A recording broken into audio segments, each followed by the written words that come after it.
शिक्षक, वैज्ञानिक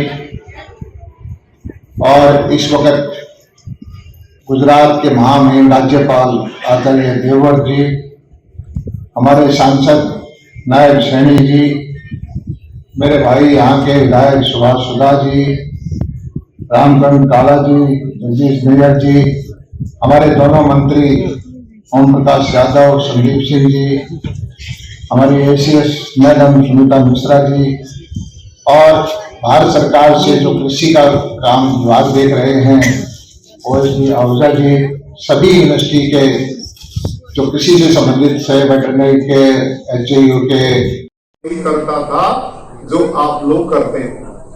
एक दिन एक घटना घटी, दौड़ा दौड़ा एक कर्मचारी खेत से मेरे पास आया, विदेशों से अनाज मंगाता था।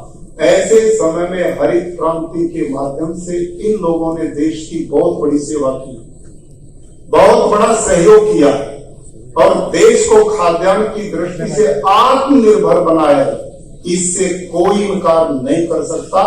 इसके लिए हमारे सभी कृषि वैज्ञानिक, सभी लोग बधाई के पात्र भाव प्रकट रूप में आया है, इससे आप इनकार नहीं कर सकते। इस बीच में अगली बात शुरू में करूं, एक विषय बीच में ना रह जाए। डॉक्टर हरिओम जी यहाँ बैठे, जब मैंने जैविक खेती की और मेरे को लाभ नहीं हुआ तो मैंने डॉक्टर साहब से कहा, डॉक्टर साहब इस जैविक खेती में पूरा उत्पादन क्यों नहीं हो रहा? संभव ही नहीं है और इसके द्वारा उत्पादन पूरा हो ही नहीं सकता। इसलिए ये मेरी रिपोर्ट नहीं है, ये मैंने एग्रीकल्चर यूनिवर्सिटी हिसार और एग्रीकल्चर यूनिवर्सिटी लुधियाना के साइंटिस्ट की जानकारी आपके बीच में प्रस्तुत की है। ये है जैविक खेती। अब इसको मैं यही बंद करता हूं। अब दूसरा, रासायनिक कृषि। रासायनिक कृषि के बंधुओं को मैं बधाई दे चुका हूं, उसकी आवश्यकता थी, बहुत बड़ी क्रांति देश में आई। हम आत्मनिर्भर खाद्यान्न की दृष्टि से बनाए गए, लेकिन इसके दुष्परिणाम क्या सामने आए हैं ये आप अब अनुभव करते होंगे। ये मेरे पास रिपोर्ट है पंतनगर यूनिवर्सिटी, जहां से 1960 में हरित क्रांति, वो भी उपयोगी रहते हैं। जो पंचमृत जैसा हम कहते हैं, वायु, जल, आकाश, पानी, अग्नि, तो उसको भगवान का रूप में इस प्रकार से देता हूं। भगवान के अगर ये किए जाए शब्दों के, भय, गय, वय, आ, न। भय होता भूमि, भय होता भूमि और गय होता गगन, वय होता वायु, आ होता अग्नि और न होता नील। तो ये भगवान का ही रूप है पंच तत्व, और इन पंच तत्वों को यदि बचाना है तो उनको सब, जो हमारे ऋषियों मुनियों ने जो कल्पना की थी, बहुत ऋषि मुनियों के बारे में उन्होंने पढ़ा लिखा सुना है कि पीपल की भी पूजा क्यों करते हैं, क्योंकि पीपल दिन में रात में ऑक्सीजन छोड़ता है। 2023 को मिलेट ईयर इसकी घोषणा हुई। मिलेट ईयर अर्थात मोटा अनाज, और ये वैज्ञानिकों ने भी तय किया है कि हम यदि मोटा अनाज खाने की अपनी आदतें बनाएं और ये चावल, गेहूं आदि से छुटकारा पा लें तो हमारे स्वास्थ्य में बहुत अच्छा लाभ मिलता है। तो इसलिए एक साल को अंतर्राष्ट्रीय मोटे अनाज का वर्ष ये घोषित किया गया है। 3 साल की उत्पादन आधारित एक योजना ये बनाई जाएगी। इस कार्यक्रम के अंतर्गत 100 क्लस्टर, प्रति क्लस्टर 25 एकड़ इस भूमि पर इसको शुरू किया जाएगा और इस कार्यक्रम के तहत उसका प्रमाणन में सर्टिफिकेशन, फिर उसका ब्रांडिंग, उसकी पैकेजिंग, और पहले 3 वर्ष में उत्पादन की यदि कोई हानि होती है तो उसके मुआवजे के लिए भी प्रोत्साहन राशि घोषित की जाएगी। 32 करोड़ रुपए का बजट को इसके लिए घोषणा की। कोई कठिनाई आती है, नुकसान आता है, कोई उसके लिए हमें मानो कोई सामान लेके देना पड़ता है, कोई उपकरण लेके देने पड़ते हैं, तो वो सारे भी लेकर के देंगे। विषय तो और मेरे पास बहुत है, लेकिन बहुत सारे के आचार्य जी ने इतना लंबा विषय रखा, मुझे लगता नहीं कि मुझे उस विषय पर कोई और बात बोलनी चाहिए। लेकिन एक बात जरूर ध्यान में कि आज जो बजट घोषित किया गया है उस बजट के कुछ बिंदु कृषि से जुड़े हुए हैं।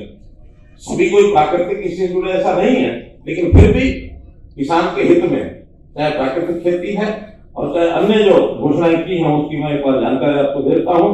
जैसे हमको पता है कि न्यूनतम समर्थन मूल्य ये 14 फसलों का में उसके ऊपर हम खरीद कर रहे हैं, और जहां कहीं हम नहीं खरीद कर पाते हैं तो हमने भावांतर भरपाई योजना जैसे सब्जियों पर, बागवानी पर, और इसी प्रकार से इस बार बाजरा में हमने 600 रुपया क्विंटल की दर से जितना बाजरा जिसका पैदा हुआ है, चाहे वो अच्छा है चाहे खराब है, चाहे उसने घर में खाया चाहे मंडी में बेचा, 600 रुपया प्रति क्विंटल उनको पैसा दिया है। कुछ इस प्रकार के प्रगतिशील किसान उसमें लगे, और जो नाम बताए गए हैं इस विधा में काम कर रहे हैं वैज्ञानिक आगे लगे, उसके लिए भी अलग से प्राकृतिक कृषि बोर्ड, एक ये बोर्ड बनाया जाएगा।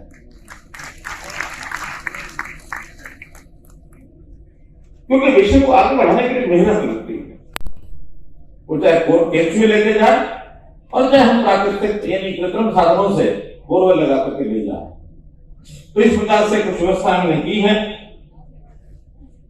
2020 में भी जब वो सेमिनार हुआ था उसके अंदर जो प्राकृतिक खेती प्रशिक्षण केंद्र जिसकी आप चर्चा कर रहे हैं उस समय उद्घाटन किया था उसने, और मुझे ध्यान में है कि उस उद्घाटन के बाद वहां प्रशिक्षण के कार्यक्रम शुरू हुए, बहुत लोग गए भी। तो ऐसे जो कार्यक्रम को हम पूरे प्रदेश में चलाएंगे और हर प्रकार का जो प्रशिक्षण प्रदान किया जाएगा, चाहे उसमें खाद जो भी प्रकार बताए गए हैं, जीवामृत है, घनामृत है, बीजामृत है, नीमास्त्र है, अग्नियास्त्र है, ब्रह्मास्त्र है, बहुत सी ऐसी नई चीजें जो सामान्य किसी किसान को शायद आज तक भी ये पता नहीं होंगी, तो भी ये सब की गई है। हम लोग को समाधान ये खोजना है, और समाधान वही लोग खोजेंगे जो इसके तज्ञ हैं, जो इसके ज्ञाता हैं, जो इसकी विधि का जिनको जानकारी है। बहुत से डॉक्टर्स वैज्ञानिक यहाँ आए हैं जिनकी चर्चा आपने की है, लेकिन एक दूसरे प्रकार के वैज्ञानिक भी हो सकता है, कुछ यहाँ बैठे हों या कुछ बाहर हों, जो विरोधाभासी विचार भी रखते हैं। आपने जैसे कहा किसान को इसमें करने के लिए तैयार हो जाता है, कई बार हमारे वैज्ञानिक भी डरा देते हैं कि आपकी तो फसल पैदा नहीं होगी तो उसकी क्वांटिटी कम हो जाएगी, उसको आपको मार्केट नहीं मिलेगी, आपको घाटा हो जाएगा, आपको इसका बीमा कोई नहीं करेगा, इस प्रकार के व्यवधान भी डालते हैं। लेकिन ऐसे सारे विषयों में सरकार आगे आएगी, और हम जो भी प्राकृतिक खेती पर आगे आने के लिए तैयार हैं, उन सबकी देखरेख करने के लिए कृषि विभाग में एक अलग से एडिशनल डायरेक्टर इस विषय के लिए तय करेंगे। लेकिन ऊपर का पानी नीचे जाने के रास्ते बंद हो गए, और उसमें से एक रास्ता हमने निकाला था कि बोरवेल किए जाए ताकि रिचार्जिंग के लिए पानी चला जाए। 650 के लगभग बोरवेल हमने लगाया, किसान ने बहुत पसंद किया कि उसके कारण से पानी थोड़ा उसका लेवल ऊंचा भी आ गया। वहां बाढ़ जो आती थी वहां खत्म हो गई, बल्कि उनके आग्रह पर जब तक हम इस नई पद्धति पर नहीं आ जाते कि पानी अपने आप जाना नहीं शुरू हो जाए, फॉरेस्ट बन जाए जमीन, तब तक हमको उसी पर आधारित होना पड़ेगा। 86-87 से किसानों के लिए कितनी बड़ी इनके मन में पीड़ा होती थी। भारतीय किसान संघ के हरियाणा प्रदेश के क्या थे, आप अध्यक्ष 86-87 किसानों को बड़ा संकट करते थे, लेकिन उस समय नहीं ध्यान में आया किसी को, उस समय इतना ज्यादा संकट भी नहीं थे। आज तो कैंसर की बीमारियां क्यों? रसायन के कारण से। पानी की समस्या क्यों? रसायन के कारण से। यानी समस्या का एक रूप हमने नया देखा पिछले वर्ष। पानी जो है जमीन में मीठे पानी की तलाश करो तो 300 फुट पर है। जैसे आचार्य जी के साथ इस विषय को लेकर के हमारी बातचीत हो रही है, वैसे आचार्य जी लेट हो गए। आप ये विषय अगर 10-15 साल पहले हमको बताते, चाहे हम मुख्यमंत्री थे या नहीं थे, कोई ना कोई अभियान चला डालते उस समय। रासायनिक खाद का ये नहीं करना चाहिए, करते तो किसी और प्रकार से कोई ना कुछ मिक्सिंग करते, कुछ और करते। जैसे खेती के सारे सिस्टम को बिगाड़ चुके, उसका परिणाम क्या हुआ? हमारे शरीर भी बिगड़ गए। शरीर में जहर खाने के लिए हमको मजबूर होना पड़ा। और एक दुर्भाग्यपूर्ण बात और हुई, हमारी प्राचीन काल पद्धति यानी काल में जो इलाज की चिकित्सा की पद्धति थी वो आयुर्वेद की पद्धति थी। हमने उसको छोड़ करके एलोपैथी पर आ गए।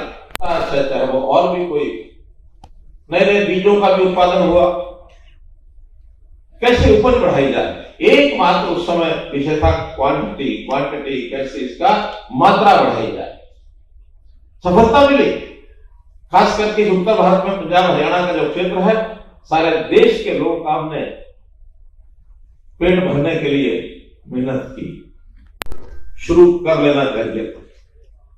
यही मार्च का महीना था 2020, हम लोगों ने इसी प्रकार का एक सम्मेलन किया था और उस सम्मेलन में ऐसा एक वातावरण बना था कि हम तुरंत पूरे प्रदेश में इस प्रकार के बड़े बड़े कार्यक्रम करके और अपने किसान जगत को, विशेष तौर पर प्रगतिशील जो किसान हैं, उनको इस रास्ते पर ला करके और पूरे देश में, पूरे प्रदेश में एक वातावरण खड़ा करेंगे जिसका लाभ किसान को भी है, जिसका लाभ उपभोक्ता को भी है, जिसका लाभ सरकार को भी है, पूरी प्राणी जगत को है। और जिन भी संस्थाओं ने अथवा व्यक्तिगत रूप से सहयोग किया है, मैं उनका आभारी हूं। प्राकृतिक खेती पर नहीं आ पाया तो फिर गड़बड़ कहीं ना कहीं जरूर उस खेती या किसान के साथ है, क्यों नहीं आ पा। अगर कोई ऐसी समस्या उसको ध्यान में आती हो कि इतना सब होने के बाद भी प्राकृतिक खेती पर अब नहीं आते हैं और कोई प्रशासनिक तौर पर भी उसको कोई कठिनाई लगती है, तो आप आधी रात आकर के हमको बता दो और हम इस प्राकृतिक खेती में आपको लाने के लिए हर पूरी मदद करेंगे। देखिए, मैं आभारी हूं आचार्य देवव्रत जी का कि जो लगातार न केवल हरियाणा में ही बल्कि जहां जहां भी वो गए हैं, इससे पहले हिमाचल प्रदेश में, बाद में गुजरात में, और अब तो उनको मध्य प्रदेश और उत्तर प्रदेश, उत्तराखंड की सरकारों ने भी प्राकृतिक खेती के बारे में एक अग्रणी प्रणेता के रूप में और एक उत्साहवर्धन के नाते से सब जगह वो जा रहे हैं। प्रधानमंत्री जी ने भी प्राकृतिक खेती के बारे में, हमने देखा पिछले दिसंबर में पूरा दिन एक दिन इस पर विचार मंथन किया और एक आह्वान किया जनता को, किसानों को खास करके, कि हम रासायनिक खाद की बजाय प्राकृतिक खाद से जो बनी हमारी खाद है उसका उपयोग करके फसलों को उगाएं, ताकि उसमें जो हमारे उपज है उसके अंदर जो अभी विश्लेषण के माध्यम से पता लगता है कि बहुत से केमिकल्स उसके अंदर हमारे शरीर में चले जाते हैं, तो उस केमिकल के कारण से हमारा स्वास्थ्य खराब होता है, शरीर खराब होता है। प्राकृतिक खेती यदि आएगी तो हमारे शरीर का एक प्रकार से नुकसान होना बच जाएगा और प्राकृतिक खेती के कारण से हमारा शरीर स्वस्थ भी होगा। तो इसका आह्वान किया गया है। आज भी इस सेमिनार में आचार्य जी ने एक मार्गदर्शन, सभी लगभग 2000 के आसपास किसान थे जिनका मार्गदर्शन किया, और मैं समझता हूँ इस मुहिम को हम भी चलाएंगे। आज हमने भी प्राकृतिक खेती के लिए अपने बजट में 32 करोड़ रुपया रखा है और उसमें 100 क्लस्टर 25-25 एकड़ के इनको विकसित करेंगे और उस आधार पर हर वर्ष आगे आगे बढ़ते जाएंगे। बजट आज पेश किया आपने, काफी अच्छा बजट लाया प्रदेश सरकार के लिए, काफी घोषणाएं। धन्यवाद, बहुत बहुत धन्यवाद। मुख्यमंत्री जी, कार्यशाला बनाई जाएंगी इसको लेकर पूरे प्रदेश में? पूरे प्रदेश में अब इस अभियान को हम चलाएंगे। हमने इसके लिए बोर्ड की घोषणा की है और एक सेल अलग से विभाग में बनाएंगे। उस बोर्ड में कुछ वैज्ञानिक होंगे, कुछ प्रगतिशील किसान होंगे जो इस विषय पर पहले से काम कर रहे हैं, और उसमें लगातार हम लोग चर्चा करते हुए और किसानों को ट्रेनिंग देंगे, उनका प्रशिक्षण करेंगे। और प्रगतिशील किसान जो अपने बराबर के, अपने जैसे 10 किसान, 5 किसान और बनाएगा, तो उनके लिए हमने एक पुरस्कार की योजना भी बनाई है। मुख्यमंत्री जी, कुछ खास ऐसा रहेगा जो यूरिया धड़ाधड़ यूज कर रहे हैं खेतों में, पेस्टिसाइड यूज कर रहे हैं, हमारी उर्वरक शक्ति कमजोर है, उन किसानों के लिए खासतौर पर क्या है? निश्चित रूप से आखिर उनको जो अपील करेंगे और इस बात को समझेंगे, तो यूरिया को और ये जो पेस्टिसाइड्स यूज करते हैं उसी को कम करना है, और उसको कम करेंगे तो लाभ सारे समाज को होगा, उनको भी होगा। अभी तक जो भय बना हुआ है कि ये फसलें कम होंगी, फसल कम नहीं होगी, लेकिन कम भी होगी तो जितना उसका एवरेज उनका जो यील्ड है उसमें अगर कोई हानि होती है तो सरकार उसकी भरपाई करेगी 3 साल।